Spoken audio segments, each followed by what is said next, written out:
Hello, and welcome to Super Respectable.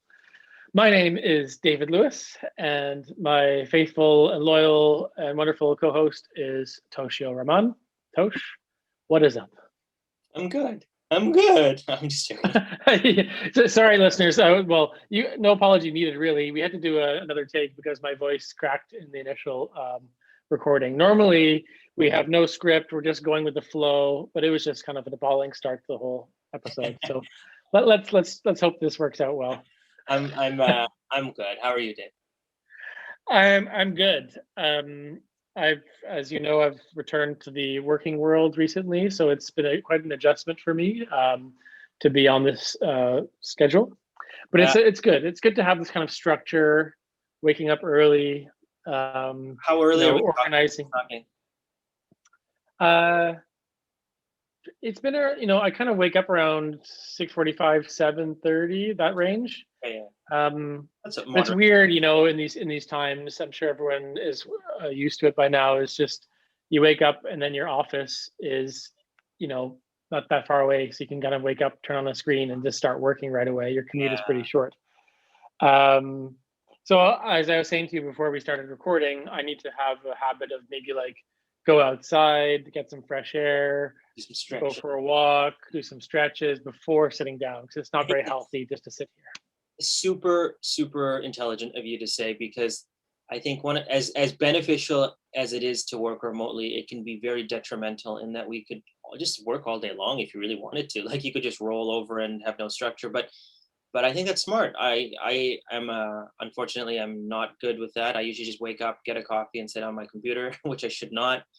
But some stretching, some movement, some walking around. Do you find now that you're working full time, plus you have your education, plus you have your family, plus you have any personal things you're doing, are you able to schedule things throughout the day, or is it like, how's that going? Like, your days must be just packed.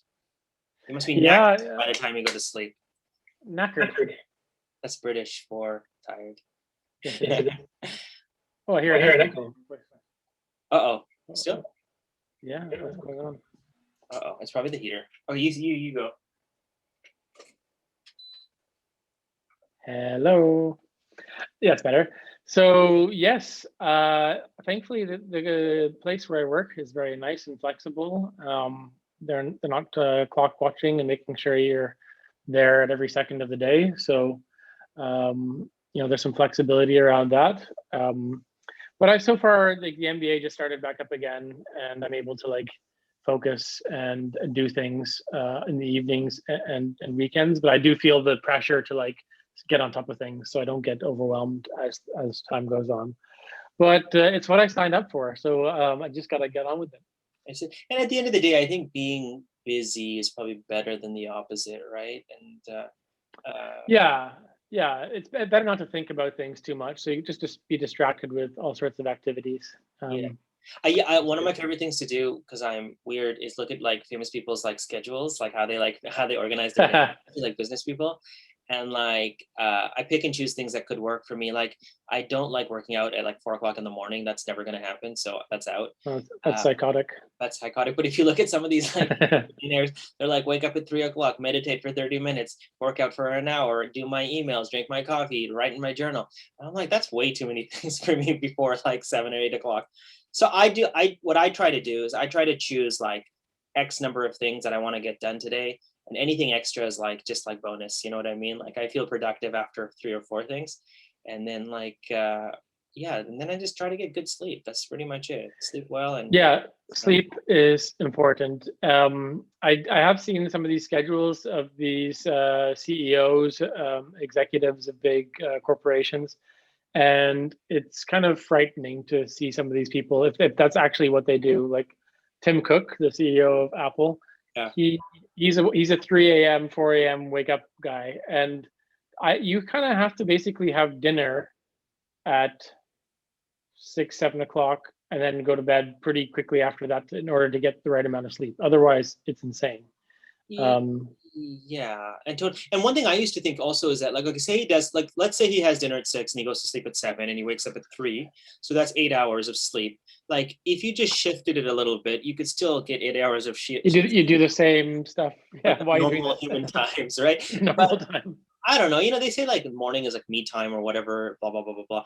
I guess it works too, but I don't know if you would agree or not. But I would definitely give up a huge amount of money if I could get more sleep and just relax a little bit more. Just because, like, Tim Cook is running a $1 trillion company, and I guess this is what demands of him. I'd rather not run a $1 trillion company and have my health and like be a little relaxed, because it's just that's my priority in life. But I mean, what works for people is up to them, I guess. But Yeah, I think balance. you raised a good point in, like, realistically, you should only be able to accomplish 2 or 3 important things in a day, like task wise. Um, and I think I read about, like, Jeff Bezos. I don't often agree with things he says, but he did make a good point on that front. Like, if you're, a big boss, um, you should only really be making like 2 or 3 Yeah, big decisions a day, anyways. And if you had to spend most of your time just doing like 2 or 3 well thought out decisions every day, you're accomplishing a lot in a year. totally.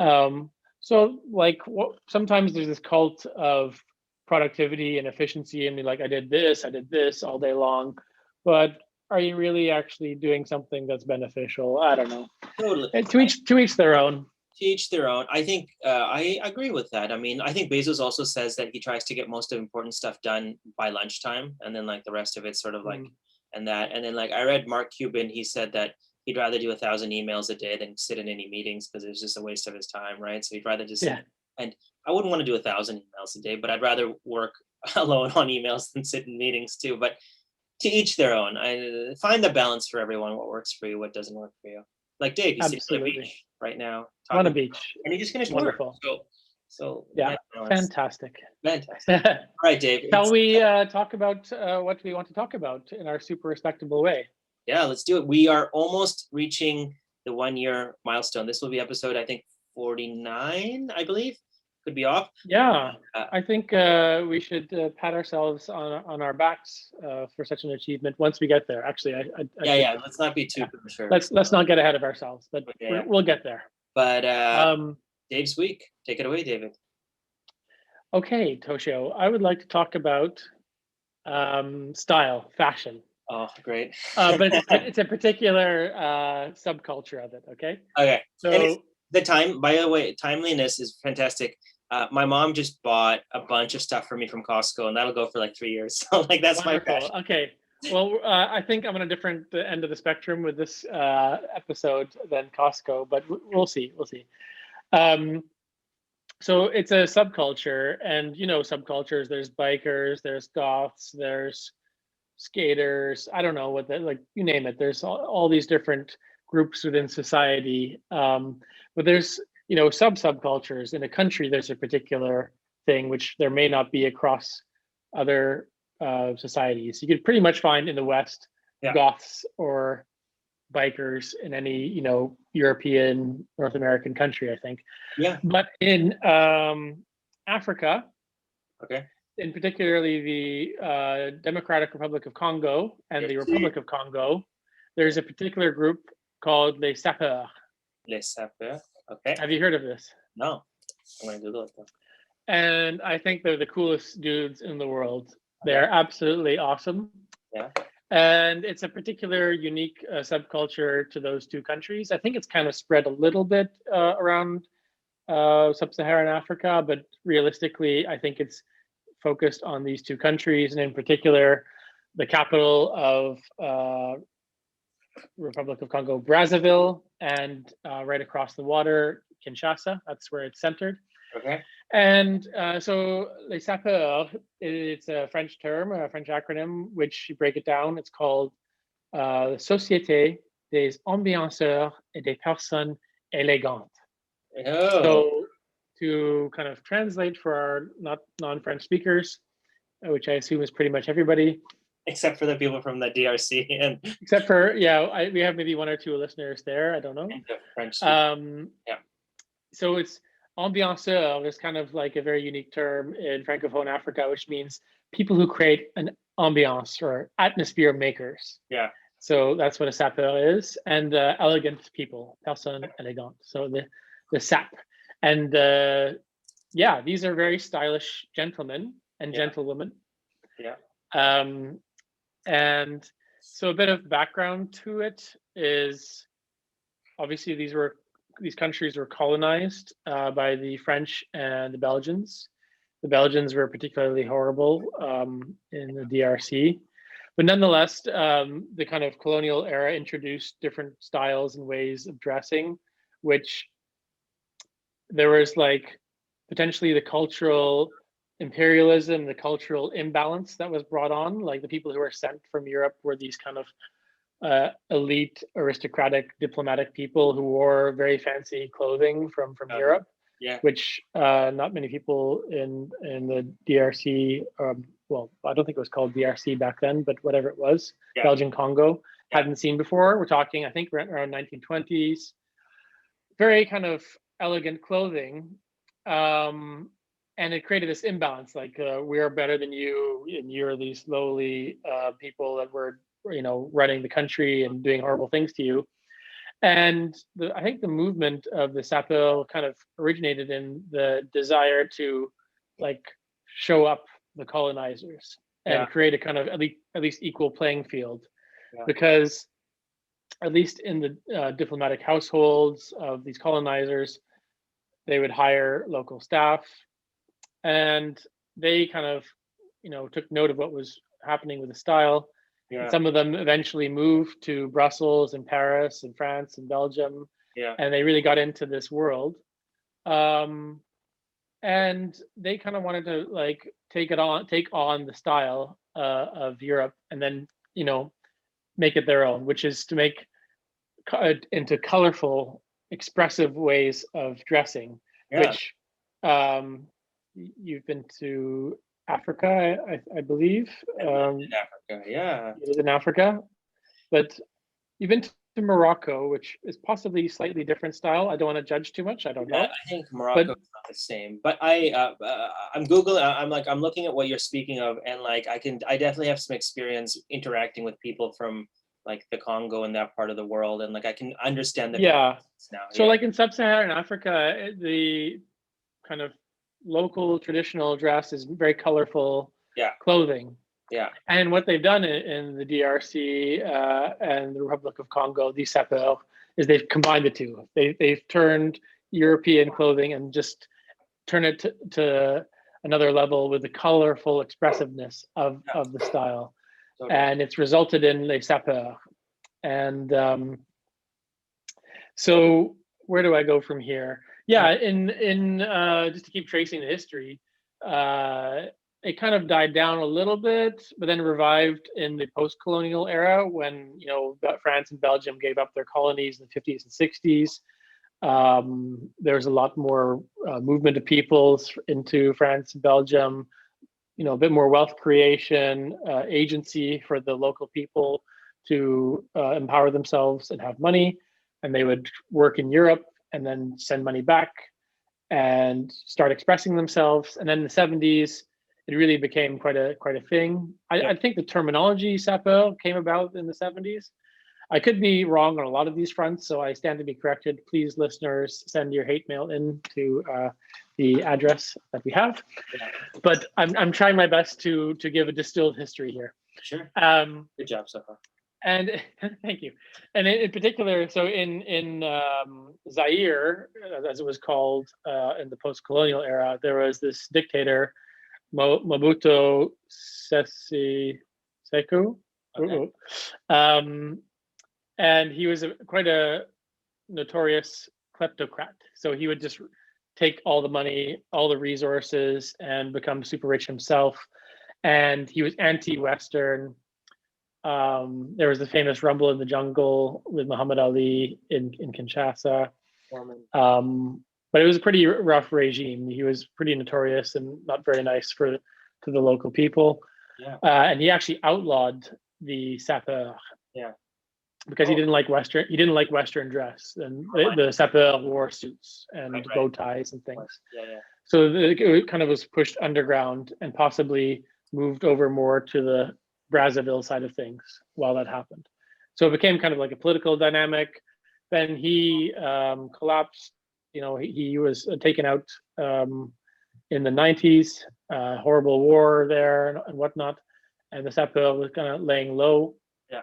And then only lately, in the last 10, 15 years, I think, when the war in the Congo subsided, at least in the Kinshasa and Brazzaville, did the Sapeurs kind of fully come back onto the scene. And it has been given a new life because a lot of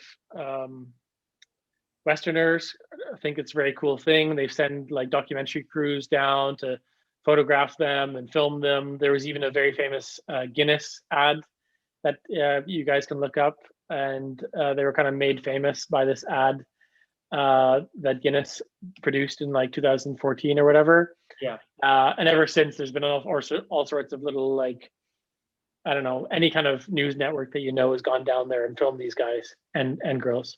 Yeah. And so just to explain a bit about their way, it's not just the dress, but it's a way of being. Oh, okay. But I'll first talk about the style. Yeah. So they like I said, they wear very, very nice suits, generally speaking. But the rule is 3 colors. It cannot be more than 3 colors or less. You mean like the whole outfit or the suit? The whole outfit. Oh. The whole outfit. Yeah. So they wear a hat, a bowler hat. Yeah. Bow tie, ties, always a tie or something. No, never just a shirt. That's. Yeah, I think that's nice. That's an indication of colonial dress for sure. The tie, right? I think. Yeah. But yeah, where you're a little bit minded with no tie. Exactly. Yeah. The rebel.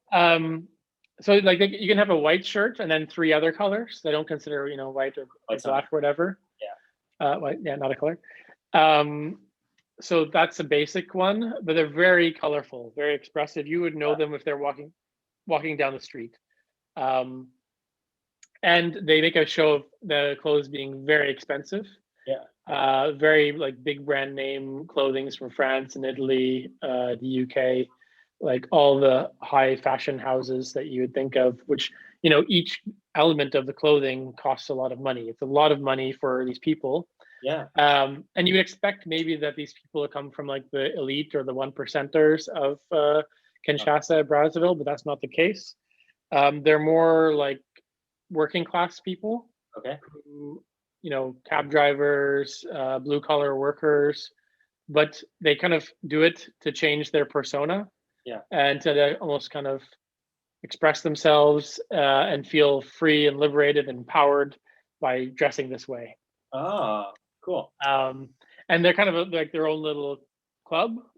Yeah. So they hang out together maybe on a Sunday or something. Yeah. They go to a bar and dress up.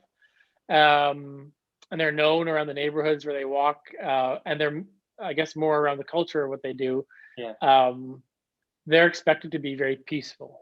They're very law-abiding people. They're not like a biker gang that goes smashes up town, or they're into some weird business activities. Yeah. They are a peaceful people. Okay. They are upstanding gentlemen. Yeah. And I read a funny quote when I was reading about these guys. They're like, why is peace one of your elements? And the guy said, well, I don't want to get my clothes dirty. I don't want to get my nice, expensive things destroyed in a bar fight. Yeah. So I guess there's that aspect of it. They don't want their nice clothes to get ruined because it's a lot of money. Yeah. So they don't get drunk. They don't fight. They're very peaceful. It's just like an aesthetic. It's an aesthetic lifestyle, not like in a biker gang. Not only is it aesthetic, but they also believe in like being rebels and not listening to the man and writing your. They're counterculture. It's more like don't listen to the law. Yeah, this is whereas look good doing. Yeah. So I think possibly it's that where they live. I've never been to Kinshasa, but I know people who live there and who've been there. Yeah. It's quite a chaotic city. It's pretty rough in some places, and so in a way, it's counter to what's going on. And they're kind of respected for what they do because they stand out for their manners and their law-abiding nature. So Yeah. that's why they're very well regarded where they are. They're Yeah. well groomed, they're well dressed, they always have a nice haircut. Yeah. They present themselves very well. So I think it's a very cool concept.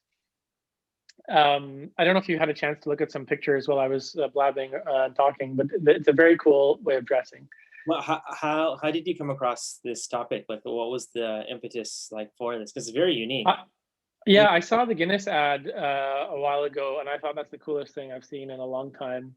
Check it out. Yeah. And yeah, I don't know if it can be pulled off here, or if I could pull it off. I don't know what you think, but like What? people dress well. I think in Europe, in Yeah. some places, it depends where you go. Obviously, in bigger cities, you're freer to dress up. It's kind of links back to our small town episode, maybe.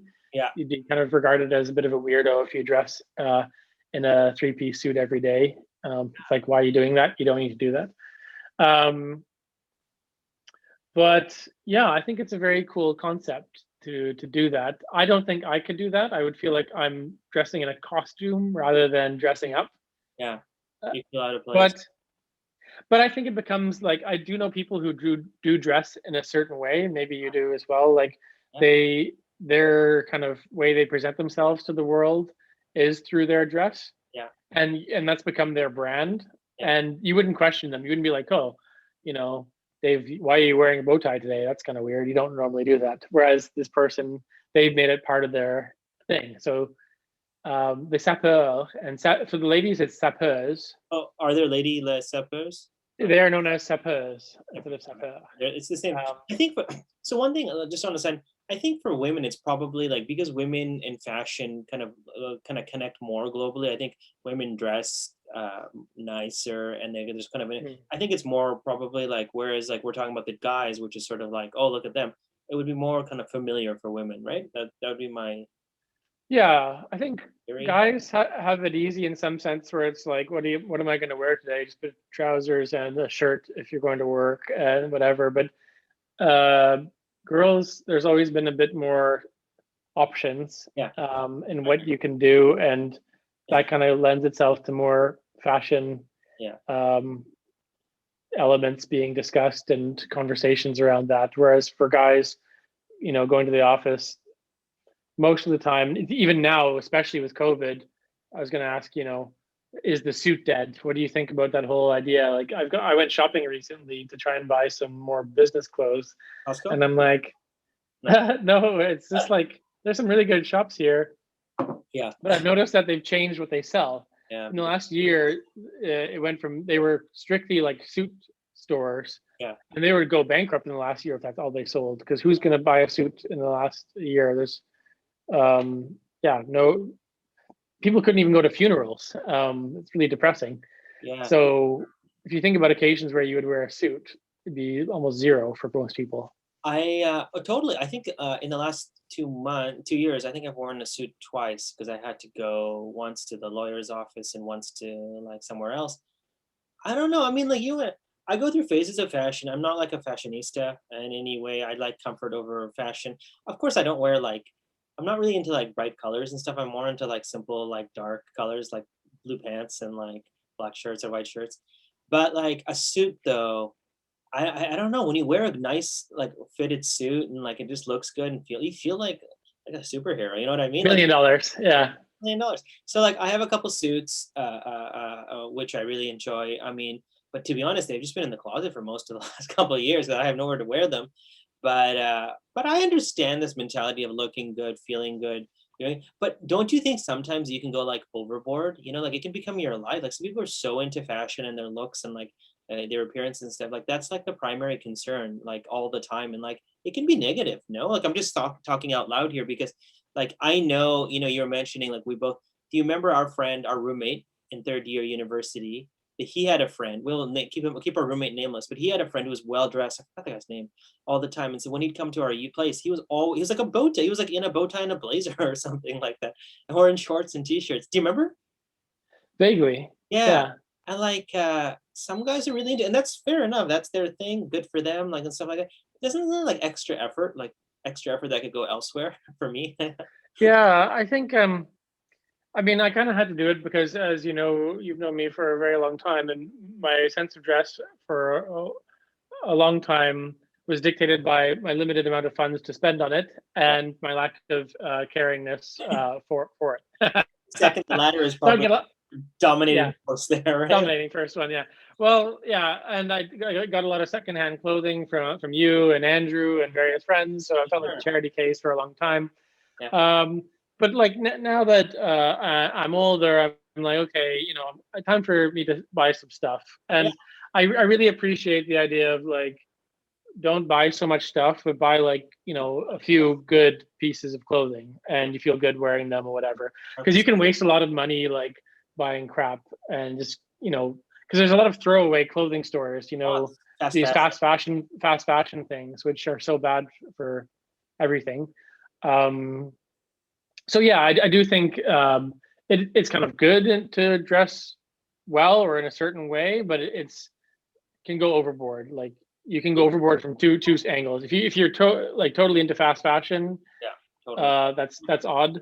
And if you're really like spending all day long, spending all your money on fancy clothes, then that's probably a bit of a problem too. Well, I have this like, so I look at it in terms of like two different categories environments for dressing up. There's either like home, which also means like going out for errands or like, not like areas where you don't have to be. And then and, like the public and the private is a good way of putting it. When I'm at home, like literally like shorts and a t-shirt or sweats and a t-shirt like really works because it's just comfortable and who am I trying to do anything for? But when you go out, and when I say out, it's mostly work related now, or if I'm going to meet friends or dinner or something, then you can get up dressed up a little bit. But like, are there other categories that you have to like consider for dressing up? Like, do you get dressed up to like go to the market or like, yeah, right? Or like go for, Yeah, I don't know. I think maybe in Europe is a bit more I've noticed in terms of dress than places like I don't know in North America. I find it is not great for yeah, sense of dress. I always pick on North America. I feel that's bad, great. but 100%. I'll tell you, uh, but yeah, 100%. but I think part of it is North America. I find is very extreme in its individual nature and its culture. So the people have bigger houses Yeah, and they have their cars to get somewhere. So that's, there's less exposure to yeah, other humans. So there's less need to show off. So the more humans that you're around, the more sometimes you get the idea I should probably dress a certain way. yeah. Is my feeling. Um, I think in so Europe, that's sorry. yeah. Please finish. I didn't mean to cut you off. No, I just think like yeah, the places where in North America I'd expect there to be a bit more fashion sense is at the big cities like New York City, Los Angeles, Toronto, maybe places where it's like densely populated and a lot of money, and you see people a lot. I think also there's this thing with when it comes to fashion. I've noticed this too, is that in North America, accessibility and affordability are not comparative to the rest of the world. Because I've lived in a few places where like, because like clothes in itself is a necessity. I mean, like extreme fashion, I wouldn't say is a necessity, but like basics should be affordable, like most things, right? Mm, So, like I've lived in a bunch of places where clothes are very affordable, like good quality clothes. And like, but here I find that like there's a price range. Like most okay, here's a good example. Like the men's white T-shirt, like a staple of most men's wardrobe. It should be pretty cheap. Like I mean, like you should be able to get a good quality one for like I don't know, let's say like 2 3 pounds or $5 or whatever, right? Like a good quality. But like here in North America, like shirts start at like $20 or something like that, right?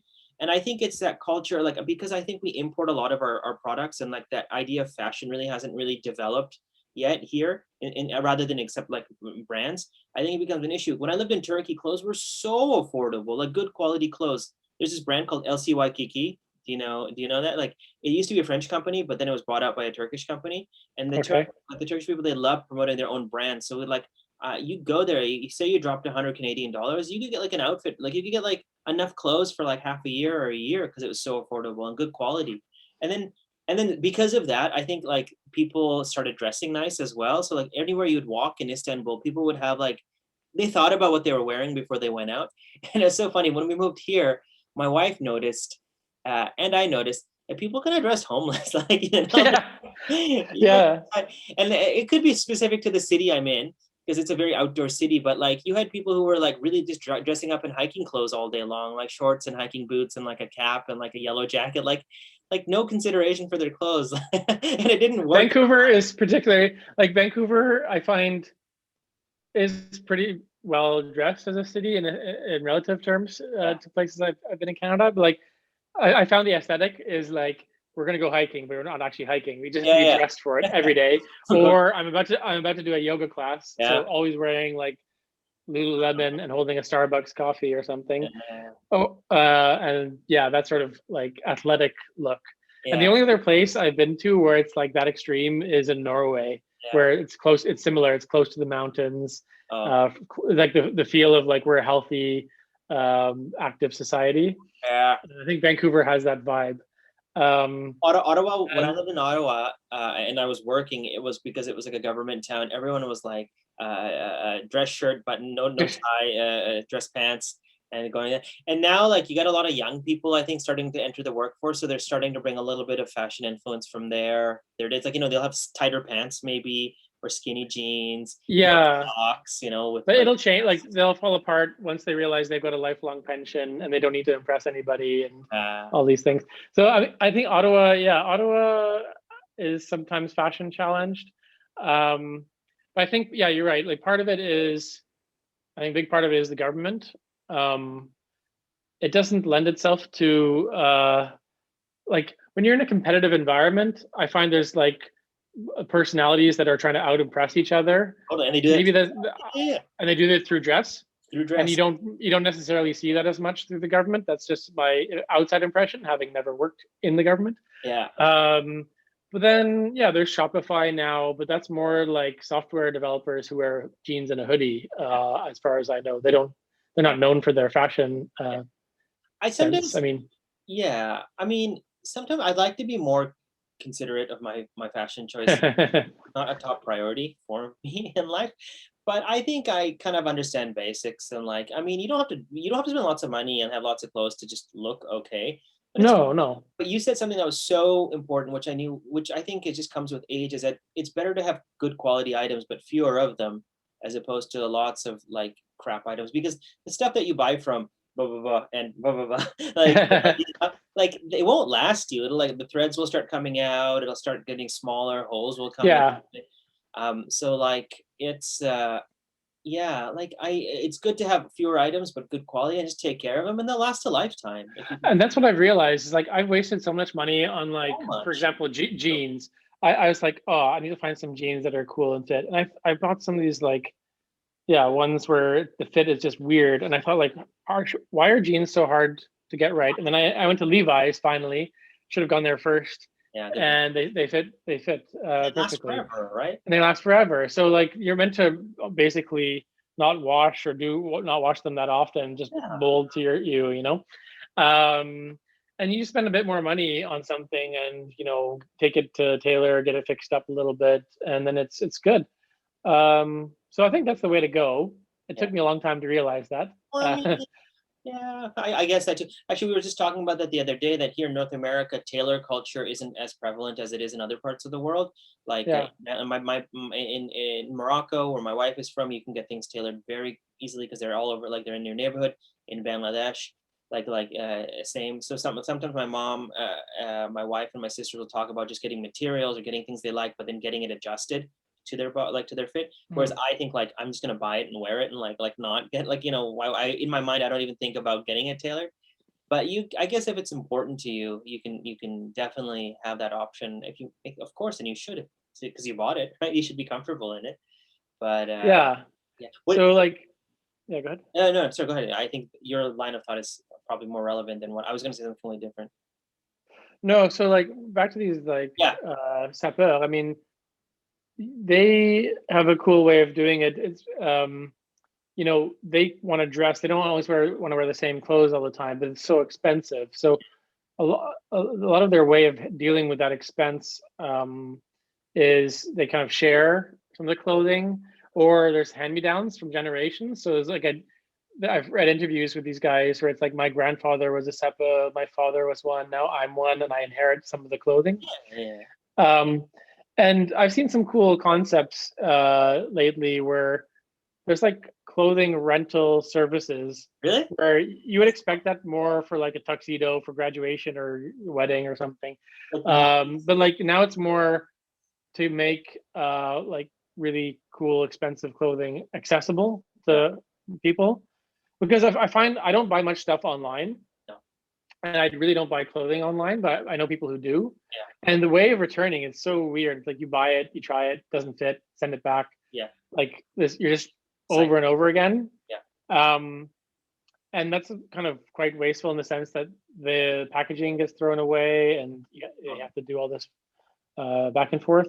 So this rental thing is a cool concept, and yeah, you can kind of try it out and then not own it, and they clean it and they make sure it's all taken care of. Yeah. So it's a good way of like looking stylish and changing up your clothes, but not kind of contributing to destruction of the world.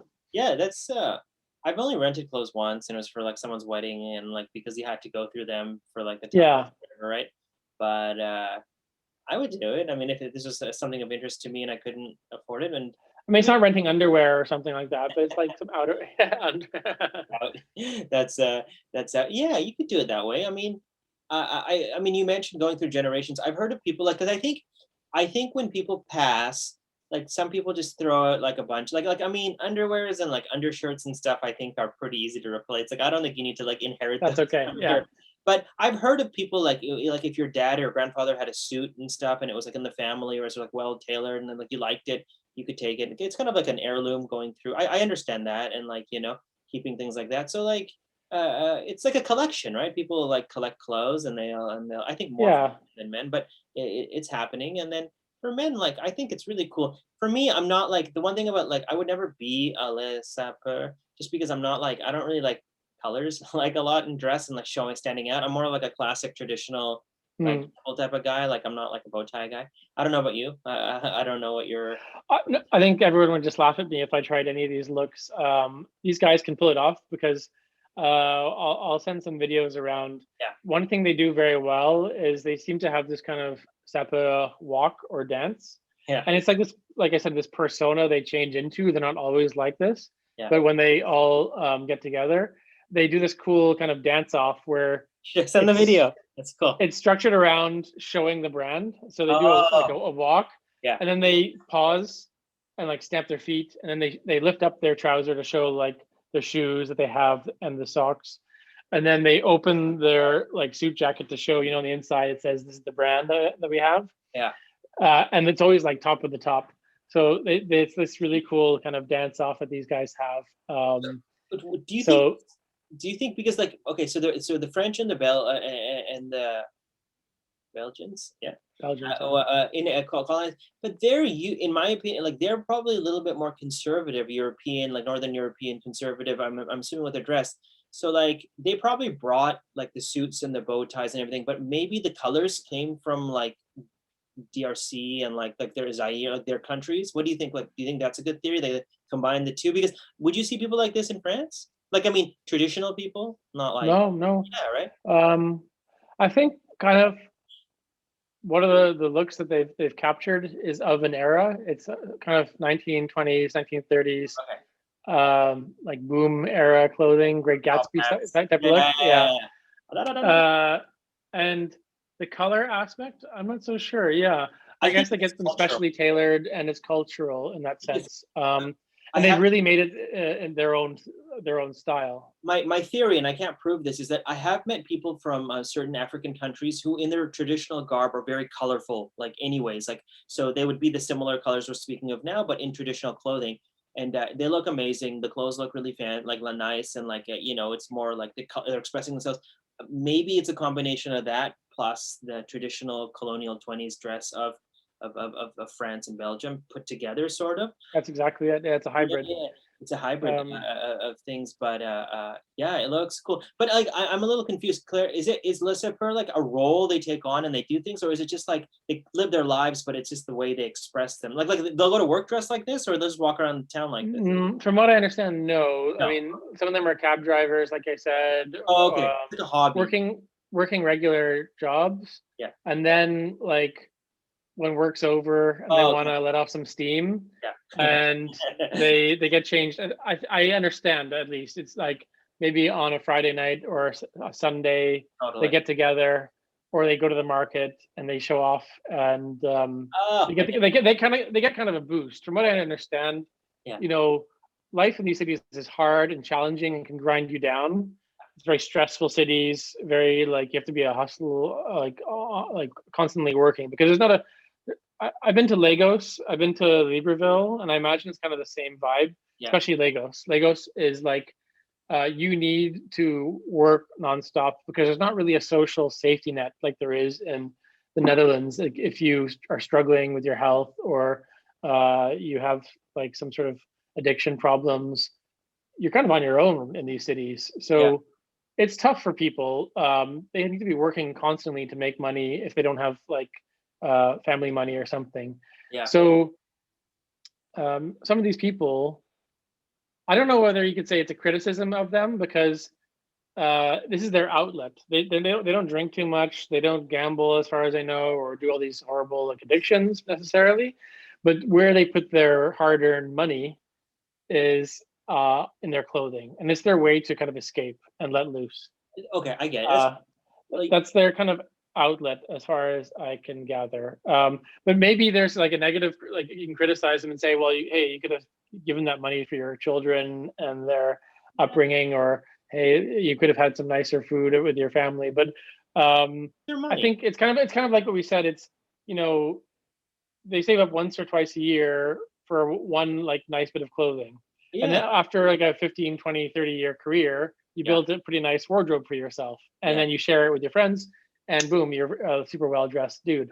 It's like any hobby that anyone has, right? Some people collect stamps and they're worth a lot of Yeah, hockey cards, this and that. What's the problem? Like, if it makes them happy and they're not hurting anyone, yeah, I think that's the main thing, is that they're good people. That they big part of their thing is, like I said, is don't fight, don't break the law. They're very well respected in what they yeah. do. So it seems like a pretty harmless thing to be doing. It's like, Um, I think I think it's super cool. Like, I think I mean, it's not my cup of tea per se. Like, I'm not really interested in that, but I think it's really cool. Like, other people can do it. You definitely notice people who are well dressed, generally speaking, and they're like, "Oh, that looks cool. And that's nice," and like it helps them express themselves. yeah, So like, if it helps for them, and then like if it helps blow off steam, it's something they can do with other people. If it brings joy to other people in the community, they love. Oh, they're coming down the street. Let's go out and watch them and stuff. Like, why not? Why not? and yeah, like I said, recently I've tried to update my wardrobe, because I hadn't looked at my business casual office wear in quite some time, and I thought, oh man, Yeah, time for a few purchases. yeah, And it kind of like it gives you a confidence boost. It makes you feel good about yourself, at least totally. for a little bit. so, so some retail therapy, but then like if you buy well and you buy something you really like, and whenever you wear it, it's kind of like wearing that nicely tailored suit that you mentioned. Sure. It gives you stand up taller, you present yourself very well in society, and people like a well dressed person. It's a thing, as long as it's not too showy. I think Yeah, in yeah, some respects, like the Sapeurs are an exception. They pull it off, and it's well done. yeah. I don't think I could ever do that, and I would never dream of it.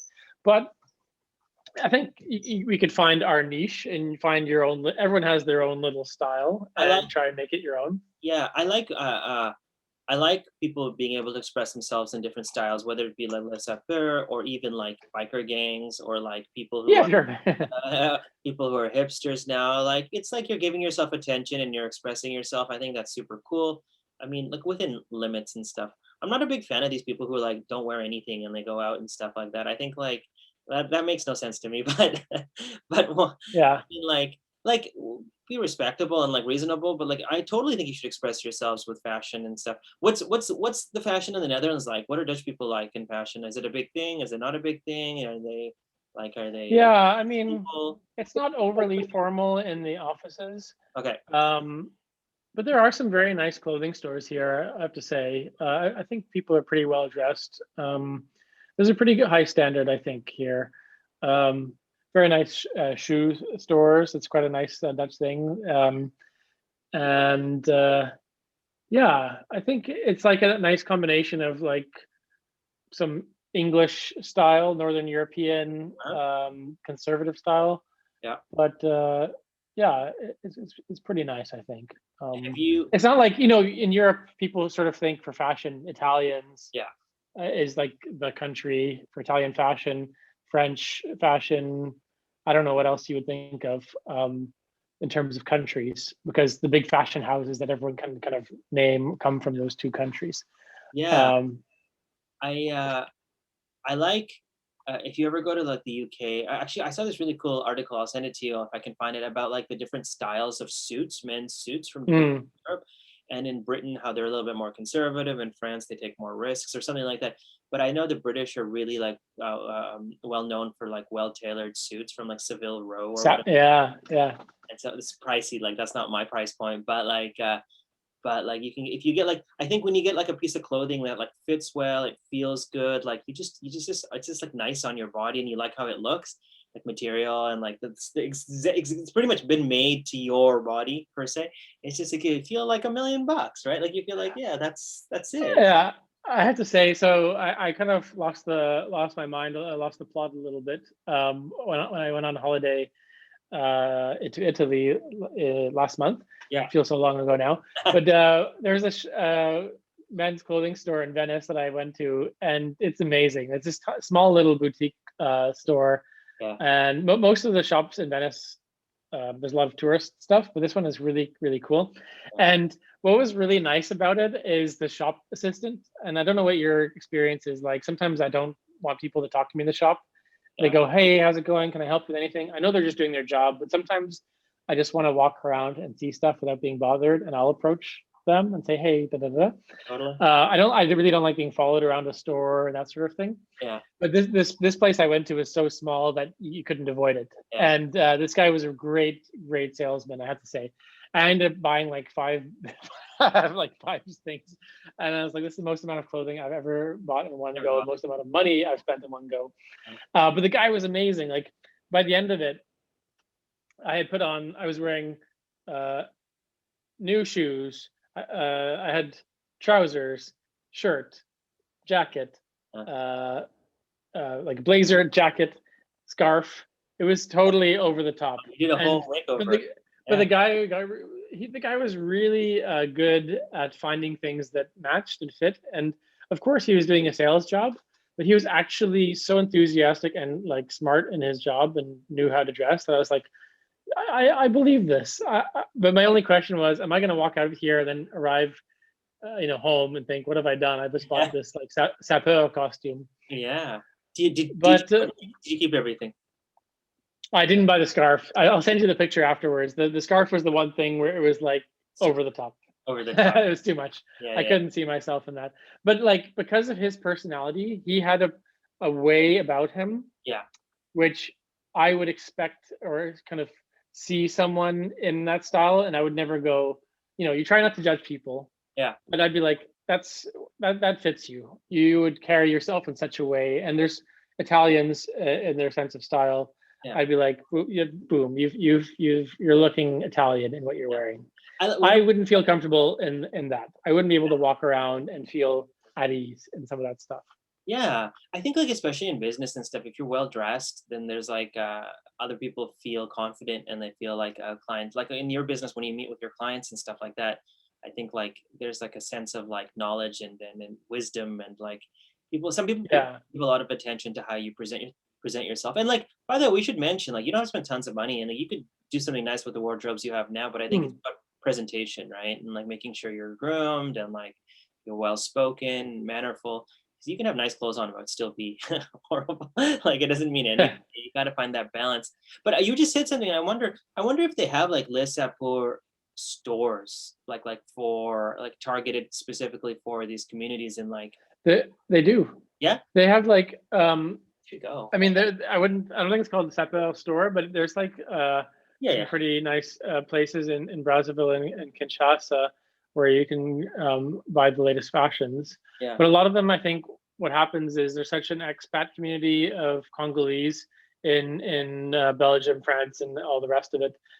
They would come back sometimes and then bring the latest fashions or find some cool stuff, and then like add it to the mix there. Because sometimes it's hard to buy um, you know, the latest French fashions in these countries. I mean, I know that when I went to Gabon and Nigeria, a lot of people on the flights that I was on had done their shopping, and Uh, they bring huge suitcases of stuff back, of new clothing for their family and new things. And yeah, so that's probably one aspect of it. But yeah, I'm sure it's a combination. But what yeah. about what's your take on like bling? Watch, jewelry, rings, I necklace. Where do you draw the line? Well, I mean, it's a very opinionated line. Like it depends on some people. I'm not really overtly show offy. I wear a wedding ring. Mm, Sometimes I wear this ring. It has like some like value. Like I just like it. It's like a mood mafia. ring. It says I kind of put it on this finger, and Okay. a watch from time to time. I don't wear necklaces or anything like that. I'm more traditional minded in it. I know some people like nowadays wear a lot of bling. I've seen guys like have like 15 rings on, and they Yeah. and they have gold chains and stuff. But I'm more traditional minded. How about you? Yeah. No, I'm pretty basic. I have the cool bracelet from Nigeria that one of my colleagues got for me that I occasionally wear, Yeah, which I think is cool. Um, yeah, I think that's the most I would do. I just feel a bit uh, awkward to have too much on. I wear a watch from yeah, time to time. yeah. Um, yeah, Oh, and the watch I think is more sometimes like I'll wear it in an interview or for a special occasion, just for the style, no, not for like what time is it? Because we all know these days you can just check your phone yeah, I and do that that's too. it. But also, I think a watch is also a form of expressing yourself too. If you're into watches or what, like the minute you wore your Omega, I was like asking you about your Omega because I noticed it because I like traditional, and you told me about the story with your grandfather and everything. Yeah, So like, I think that's also a form of expression. And like, some people are big watch collectors. I don't have like a huge collection. I mean, I have a couple watches I'd like to work towards one day because you can also pass those along to like, yeah, kids and stuff like that. yeah, that's a generational thing. Do the Les Sapeurs, are they jewelry focused? Like I was looking at some photos. I don't know exactly, I but don't think especially, no. I no. think maybe at most a watch and a cane. Okay, okay, Yeah, if you can call that jewelry. yeah, Or like the just in terms of accessories, the pocket square. They would kind of like have it poof flashing out yeah, instead of like tucked in. yeah, That goes with the whole thing. yeah. Um, yeah, I bought also a pocket square with this Oh, you did? thing, and Okay. I had to get used to it. Sometimes I think it's a bit over the top, and it's a bit too showy. But Yeah. if you do it right and it's kind of subtle, then it adds a nice What's little what accent. which style? There's tons of styles of pocket. Like I mean, like, there's just tons of ways to put it in, right? I am still working on that. I like I have to like watch a few it's a little bit tutorials. out like a square, just a little bit. I find it very classic. Yeah, I like just either like bond, like a straight line thing just kind of peeking out, or like a little fluffy thing sticking out. But I don't like the ones where it's like overflowing and spilling out. It's like you've done a magic trick and you forgot to put away your thing. Yeah. I, um, yeah. I like sometimes when like yeah, like I like, generally speaking, like the way James Bond dresses is pretty like fashionable, like the modern day James Bond and the old Mm, ones. But like it's cool. Like sometimes you like, the thing I like about fashion also is like when you're growing up and you find what you like and like you kind of start dressing that way. It's like a way that you're starting to get your know yourself and express yourself a little bit. And I remember also like growing up, my mom would buy me suits like when I was a kid for like occasions, and we'd get like, I remember my first suit had like I don't know, 5 buttons on it, and then I moved to 3 button, and now I'm a 2 button guy because that's just like it is what it is, and I understand like how it's supposed to fit and like et cetera, and how to tie. I went to private school, so I learned how to tie a tie pretty early, but like I don't know if I could dress like that all the time. I think finding balance in fashion is pretty good too because like right now when I'm at home, I wear like track pants or sweatpants or shorts and a t-shirt, and it's super comfortable. Like you don't have to think about anything. And I have a kid, so like if my little one, like it throws up or has a little bit of milk on me, like on a t-shirt, it's Yeah. not a big of a deal, right? It's not a big deal if he does it on the suit too, but the environment takes kind of dictates my fashion a little bit. But sometimes I'm just lazy, man. Sometimes it's just a hat, and I go outside because I don't want to do anything with my hair. I don't want to like. I'm just going to the store to get like whatever. So like, I like ease over and comfort over like presentability most of the time. Hmm. Yeah, I think it's cool to switch it up. I like to throw Yeah. people off the scent sometimes. I remember when I was working my previous office job, I would occasionally come in on like a Friday Yeah. and have a blazer or a sport coat on. Yeah. And people would go, "Do you have an interview or something?" And I'm like, "No, no." It's cool just to like make it a little bit, change it up a little bit. So one thing I've been doing recently is like I've been thinking about all these things that I've learned like later in life that was not taught to me in school, but I think should be taught in school in some way. Like I think like personal finance should be touched upon a little Yeah. bit growing up, and I think like I think not fashion per se, but being able to be presentable should also Oh, huge. taught in school because it's not. And even that, like that one thing, like I always used to think a jacket or a blazer was always like a suit related thing, but it's not. Like you can be super casual and just have a jacket on under a t-shirt or even a thing, Yeah, yeah. semi thing. And like that should definitely be taught to guys and girls, of course, but I'm speaking mostly for men. And like if you don't have the ability to like fully dress up, even that makes a huge difference too, right? So like Yeah. able to adapt very quickly, knowing how to upgrade in the situation Oh, you're. for sure. I think it's absolutely a fantastic point, because I was one of those poorly educated people in terms of Oh, fashion sense.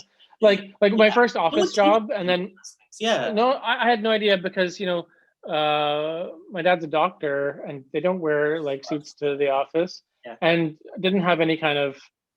I mean, he did wear nice clothes going in occasionally for different meetings and things, but I never really understood the concept of this is what you do when you go to an office. Yeah, yeah. And thankfully, I had a nice ease into that world. Like I worked for my neighbor's company for first contract, and then the Green Party, and then eventually, like I learned.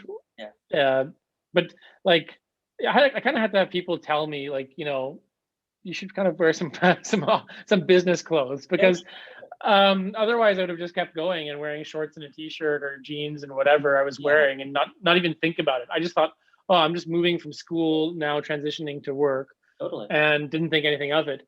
But it's so important. And I did see something when I was living in London, which was a pretty cool thing. It's a charity which supports um, like lower income people to have the right wardrobe for interviews and for office and that kind of thing, because it's an inequality aspect too, where like the rich get richer and they support their young and they get richer and all that sort of thing. And then it helps with inequality just for the basics of like this is how you should dress for your first interview at a big company. Totally. A lot of 21-year-olds have no clue, or they don't even know how to tie a tie. And this whole charity would be like, they go to schools, I think, and would fill that gap.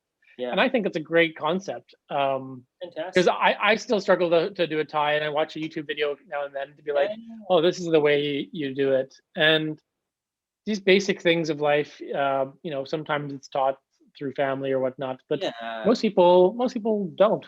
Yeah. Yeah, I'm on the same page as you, and yeah, I think that's a great organization. I think things like I think the one thing that like the Brits do really well to go back is like they're well dressed, and I think they teach it in their generations, and like even I don't know nowadays, but like like especially if you're from the aristocratic family or the wealthy family, Hmm. you're taught. I guess how to present yourself, and so sometimes I think it's overboard. Like I don't think you have to wear a suit to go hunting or whatever. You know what I mean? Boots over it, like your corduroys, and then like a hat top hat. But yeah, like I definitely will be teaching my children about like the adaptive how important fashion is in certain senses, or at least being presentable in certain senses, and like not always like wearing this here and this there and stuff. But like there's a negative side of that too. Sometimes you get so into it that like becomes your life, and you're spending money and like it's clothes, and some dudes have like huge closets and they're not even using it.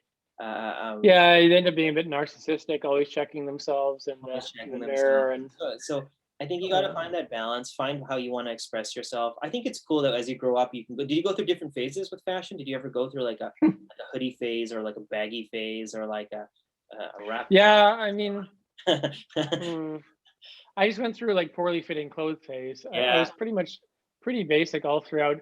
I was as a kid, I hated wearing shirts. Like it was a nightmare to get me into Oh, a like a shirt dress. like this, Oh like yeah, a buttoned up thing. I always wanted to be wearing a t-shirt too much or work. whatever, or a sweater. And that's it. Yeah, Anything else I found stuffy and uncomfortable and hated it. yeah, Um, and yeah, I always found it hard, at least in Ottawa in North America, to find my fit yeah. because I'm a slim guy. Or I've fatty. always been a slim guy, and the clothes never fit me. Yeah, It was hard for me to find a place where the clothes fit me properly. yeah. And I think the style in the early 2000s, when we were like going through high school and stuff, it was like rap rock, like baggy Yeah. jeans, baggy pants, and like saggy clothes. Didn't work. And It's weird, that right? doesn't work. Like that's a really terrible style. And I know, like, I don't know how you think, like, if you look back on photos from 10, 15 years ago, what people were wearing, you're like, What the well, that was kind of, what was that about? I think it's And I think it's for every I think in 10 years from now we'll be looking at what we wore and we're like, what were we wearing? I think that's like a generational thing. But like, yeah, but like fashion goes in cycles, right? So like maybe in the 70s and 60s, even 50s, that these styles can kind of come back in. You know, Mad Men, yeah, yeah, that was a show. Everyone wanted to do the kind of Don Draper look for a little bit, and Peaky Blinders. yeah. People started to do a bit of that style and the haircuts. So people get really influenced by TV shows and music, and that kind of becomes a thing for a while. Do you I ever don't know. do you ever see photos of your parents from when they were growing up or when they got married and like I have a picture of my parents are total hippies. My dad had this like hippie mustache in the 70s and like bell bottoms and stuff like that. And it's so funny Oh to yeah, the bell bottom suit. yeah, so funny to think like that, like these big glasses, that this is how it was. And I guess our kids will look at us and be like, what were they wearing when they got married or when they were like, young? And then, Yeah. like, I don't know what the future of fashion holds, but I try to like just live in the moment and not be too like extreme that people would be like, what's up with that guy, and stuff. I think right now, I think I would say the article of clothing that kind of has defined this generation is like the hoodie. I think everyone's kind of into hoodies in some form. I like hoodies, like they're comfortable as long as it doesn't say something stupid on it or like, I'm not a big fan of those shirts that say like kiss me, I'm Irish or like See, something that like used to be a thing. I think that was also a 90s thing. yeah. Those like Say slow. joke t-shirts. You Yeah. remember trucker hats? Those were really big kind of in like the 2000s. Yeah, I did that. Yeah. Yeah, they did that. And so yeah, like I think a good pair of jeans, like a good quality pair of sneakers or shoes. Always name brand, by the way, from now on. None of this crap like falls apart. And then like a comfortable top and a jacket, and you're good to go. Like I think it like I have a couple other jackets that I got in Turkey, and they were like second expensive, but they're like really comfortable and they've lasted me for a long time. And hopefully they'll go. Lee, I 100% agree with you. If anyone's gonna buy a pair of jeans, don't buy that crap. Go to Levi's, spend the extra whatever dollars because those jeans will like last you forever as long as you take care of them. They're really good quality jeans. Yes, Levi's, please sponsor us. That'd be nice. They are great jeans. I'm wearing some right now, and I Oh, should have been wearing them for my whole life. yeah, Um, but yeah, like I've also seen things like minimalism was in. It was very fashionable for a while. It still yeah, kind of is. yeah, And like people would apply that to their wardrobes. And there was like the whole Steve Jobs, sure. Silicon Valley, Mark Zuckerberg thing, where just like have jeans and a t-shirt or a turtleneck to like.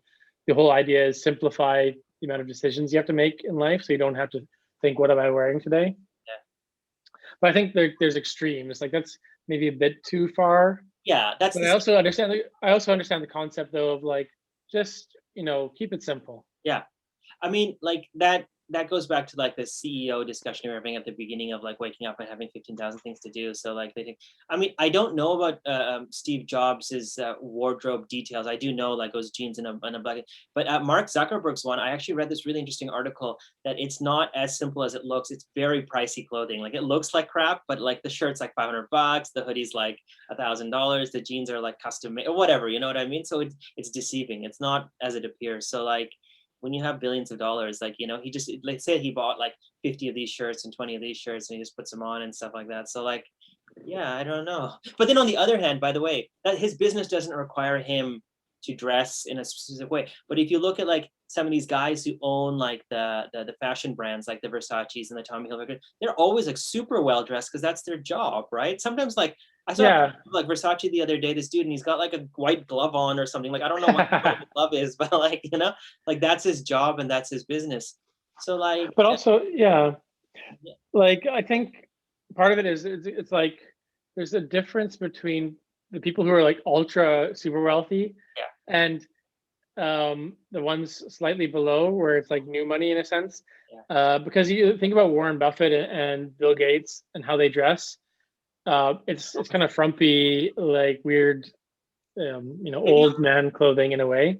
on the curve, like if you get to the top, then your fashion sense gets Then dumbed you, down pretty much. it's like it's kind of every time you wear something, you're telling the world something about yourself. You're sending a message, Yeah, and these guys are sending a message being like, "I'm so rich that whatever." But then there's people who are like on the way up in the world in terms of wealth, they and gotta, then they want to like really like show off their watch and show off their car yeah, and like all that kind of stuff for social media or whatever. yeah, Um, there's like that different mentality of maybe they're not actually rich and they just poured all their money into yeah. those images. A lot of my clients, because I'm one of my clients are from Bangladesh, most of them, and so a lot of them are in the garment manufacturing business. Hmm. So like it's interesting to not only that, but I've visited some factories in my time and stuff like. It's really interesting to see the whole process from A to Z, and we're talking about the purchasing and like usage of these products, but from of course that's a whole different story from like productions and stuff. But it's interesting that clothes are such a big part of human life, and that like some people take it to extremes, some people not enough, but like where's the balance? But as long as I think I go back to if you feel comfortable in what you're wearing, and you should definitely be able to express yourself within reason. I think. I mean, I think some people. I think fashionistas like pushing the limits a little bit. I think that's part of that culture as well. And then next year they'll see Mm. what's the new risk they can take.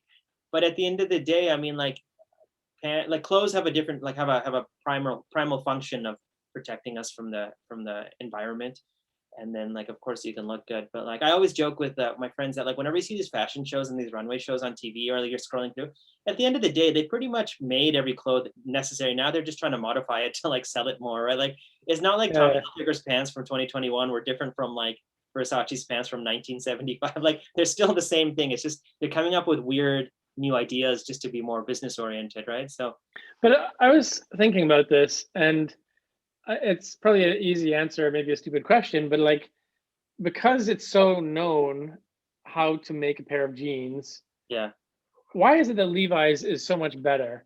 Like, shouldn't people be able to like analyze these fabrics, and yeah, just rip it off and do it cheaper and undermine the whole thing? But there's like the brand is a big selling point of Levi's for yeah, one, that's true. but at the same time, I'm sold on the brand because they fit so well and it feels like a good material and it's worth the money. But like From a the business, inputs seem to be the same. It's like cotton, some coloring dyes and whatnot.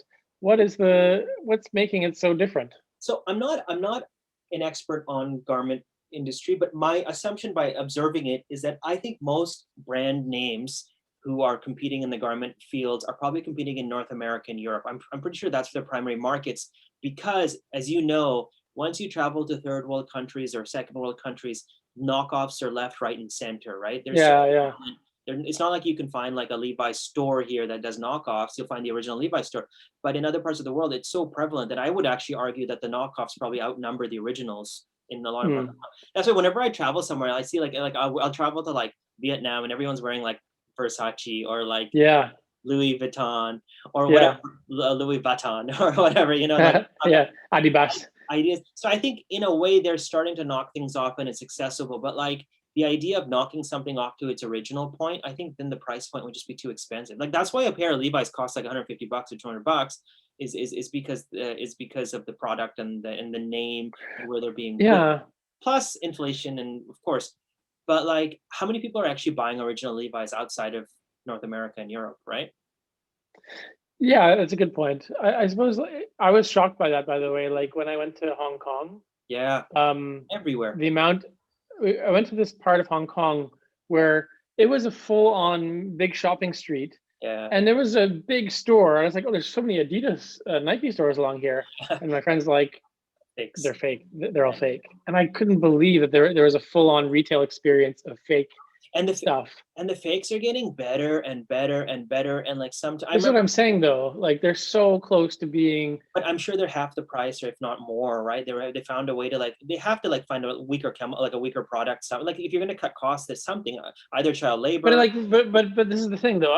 My question is, I assume, aside from, I think Levi's are still made in somewhere relatively okay, but most clothes that people buy are made in very poor countries, Sure. and but the markup is insane. So like it costs like $2, $3, $5 to make, and you buy it for $50 or something. Yeah, yeah. So it's profit. It's But then just if you buy, like, you could probably buy it in Vietnam or Bangladesh for $5 to $10. So they still get a double yeah. markup. It- I don't I, know. I find the whole thing kind of hard to get my head around. it's really like I think definitely, and then like fast fashion, which we kind of touched upon, is in the same category. To be able to produce stuff like that at those prices so quickly, you must be going to certain parts of the world and like not following labor laws, et cetera, et cetera. There's a lot of controversy around it, but that's their model. But yeah, like I'm that of course I don't agree with the child labor and all these things. Uh, Yeah. so I saw this Walmart documentary once, and it was so fascinating. They took this lady who worked in this Bangladeshi garment factory, and she made like I forget what item it was, but let's say like a t-shirt. She made this t-shirt for Walmart. So she makes it in a factory. She gets underpaid. It gets sent to wherever, and then it gets sent to like Arkansas, and then and they brought the documentary people. They brought her to the States to the store where it was sold, and they showed her like this is where you made it. This is how much you made it for, and this is how much it's sold. And she was like astonished that she had made this product for like Oh, 50 cents and it was sold for like $20, right? And like she saw the whole like the assembly line hmm. A to Z, and it really like it's a really vicious, and it's a completely different topic. Of course, we don't have to get into it, but like the way clothes are made, generally speaking, is like horrendous for moral ethics and legalities and stuff, right? If you want it at the points that we want it at, there should definitely be more regulations in that. And I think it's starting to happen.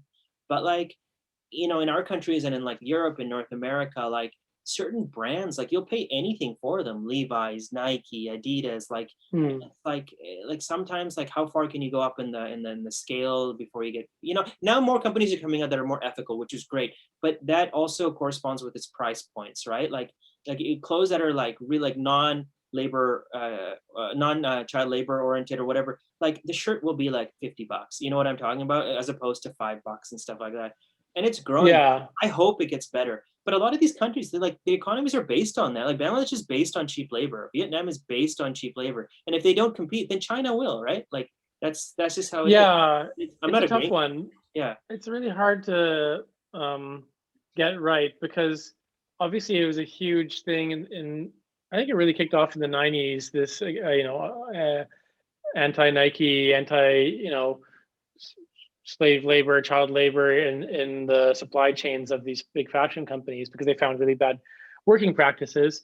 But at the same time, if you take that away from people in Bangladesh and in some of these countries, they're left with nothing and they're totally destitute. So obviously, there's a balance to be struck between like give them a good working condition Yeah. while at the same time making it so that someone in Walmart wants to buy it and not be turned off by the price point. So it's like this thing where we get away with it here because we don't ask many questions and we just want to spend like $5 on a shirt or $2 or whatever. But the trade-off is someone suffering at the other end of the line. It's something to take it on. But coming back So to the main point is like, I mean, our topic is that I don't know. This topic makes me really happy for some reason. It's a nice way to start my day. Like the colors, the people, the environment, the attitude. Like it's a I good. think the Sapeurs are onto something. They are trying to bring some brightness into people's lives. They do spend some money, but they do it on a few elements. They are law-abiding, wonderful people, and I think it's a great thing. So everyone should check out Les Sapeurs. I'm gonna check out all this stuff after this call, and I want to check out the Guinness ad as well, and do it. And like it brings a smile to my face. So I'm really happy. Thank you, Dave. Like this is a really nice. I know it's the end of the day for you, but it's the beginning of the day for me. It's like a good way to There you start. go. On a bright It note. up. And if I ever see an original Les Sapeurs, I'll be like, I know what this is because Dave told me. If you see a sapel, you got to stop what you're doing and call me, because that's quite a Yeah. sight. Do you know like if they like if people take pictures with them and like like they like if they're friendly in that way? Or, Yeah, I think they do like the kind of attention that they're they like getting. Maybe it got a bit too much. I don't know when it really got out of hand, but like the Guinness ad probably sparked it in some I way. I just read while you were talking that like also some celebrities have been doing like musicians have had music videos focusing on Les Sapeurs as the main actors. So I think that Yes. promoted it a little bit. Like So there was a famous Congolese musician, Papa Wemba. He was a sapeur himself, I think, oh cool. and he promoted the culture, and so he was internationally known. But I think also aside that, there were a few kind of like Western bands that recruited some sapeur for their music videos and things. Also, I think it's cool to highlight people's cultures and stuff. Thanks, Dave. I really Yeah. appreciate it. Yes, I thought they were very super respectable people, so they were worth talking about. Awesome. We'll post all like the links and some photos and the Guinness ad on the page just so people can take a look. But that's awesome. Nice effort. There we go. Anyways, Dave, I hope you have a good rest of the day. You I have a hope you long do day at the too. beach, so maybe head in before the sunburn hits you, and then. But yeah, we'll be back, and we'll be getting to 52 soon. So stick with us. Thank you, listeners. Until Bye. next week.